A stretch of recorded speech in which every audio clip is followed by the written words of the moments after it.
वरुथिनी एकादशी की सभी भक्तों को हार्दिक शुभकामनाएं। एक समय की बात है, धर्मराज अर्जुन ने भगवान श्री कृष्ण से विनम्रतापूर्वक प्रश्न किया, हे प्रभु, वैशाख मास के कृष्ण पक्ष की एकादशी का क्या नाम है, उसका क्या विधान है और उससे मनुष्य को कौन सा फल प्राप्त होता है? कृपया विस्तार से बताने की कृपा करें।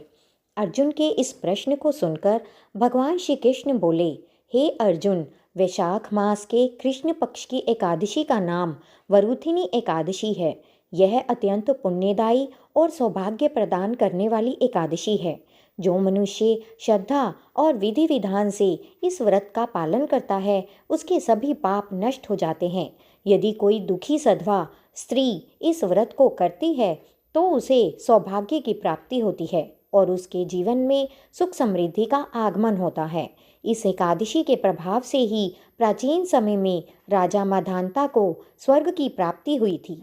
इसी प्रकार धुंधुमार आदि महान राजाओं ने भी इस व्रत के प्रभाव से स्वर्गलोक प्राप्त किया। हे अर्जुन, इस एकादशी के व्रत का फल 10,000 वर्षों की कठोर तपस्या के समान बताया गया है।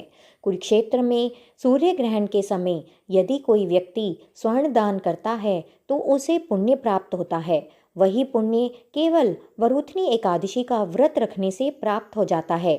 इस व्रत को करने से मनुष्य को इस लोक में सुख और समृद्धि मिलती है तथा परलोक में उसे स्वर्ग की प्राप्ति होती है। अंततः वह मोक्ष का भागी बनता है। हे राजन, शास्त्रों में दान का भी विशेष महत्व बताया गया है। कहा गया है कि घोड़े का दान श्रेष्ठ है, उससे भी श्रेष्ठ हाथी का दान है और हाथी के दान से भी श्रेष्ठ भूमि का दान है। इन सब से भी श्रेष्ठ तिल का दान माना गया है। तिल से श्रेष्ठ स्वर्ण का दान और स्वर्ण से भी श्रेष्ठ अन्नदान है। संसार में अन्नदान से बढ़कर कोई भी दान नहीं है, क्योंकि अन्नदान से पितर, देवता और मनुष्य सभी तृप्त होते हैं। शास्त्रों में कन्यादान को भी अन्नदान के समान ही श्रेष्ठ माना गया है। वरुथनी एकादशी का व्रत करने से मनुष्य को अन्नदान और कन्यादान दोनों के समान महान पुण्य की प्राप्ति होती है। लेकिन जो मनुष्य लालचवश कन्या के धन को ले लेते हैं या आलस्य और कामचोरी के कारण कन्या के धन का दुरुपयोग करते हैं, वे प्रलय तक नरक में कष्ट भोगते हैं। इतना ही नहीं, उन्हें अगले जन्म में बिलाव यानी कि बिल्ली की योनि में जन्म लेना पड़ता है। वहीं जो लोग प्रेम पूर्वक और यज्ञ के साथ कन्यादान करते हैं, उनके पुण्य को तो चित्रगुप्त भी लिखने में असमर्थ हो जाते हैं। हे अर्जुन, जो मनुष्य इस वरुथनी एकादशी का व्रत करते हैं, उन्हें कन्यादान के समान महान फल प्राप्त होता है। अब इस व्रत के नियम सुनो।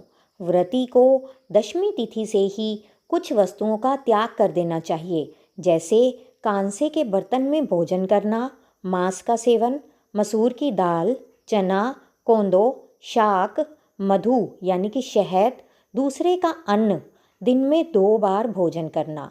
व्रत रखने वाले व्यक्ति को पूर्ण ब्रह्मचर्य का पालन करना चाहिए। रात्रि में सोना नहीं चाहिए, बल्कि पूरी रात भगवान का भजन, कीर्तन और शास्त्र चिंतन में व्यतीत करनी चाहिए। इसके साथ ही किसी की निंदा नहीं करनी चाहिए और ना ही पापी या नीच व्यक्तियों की संगति करनी चाहिए।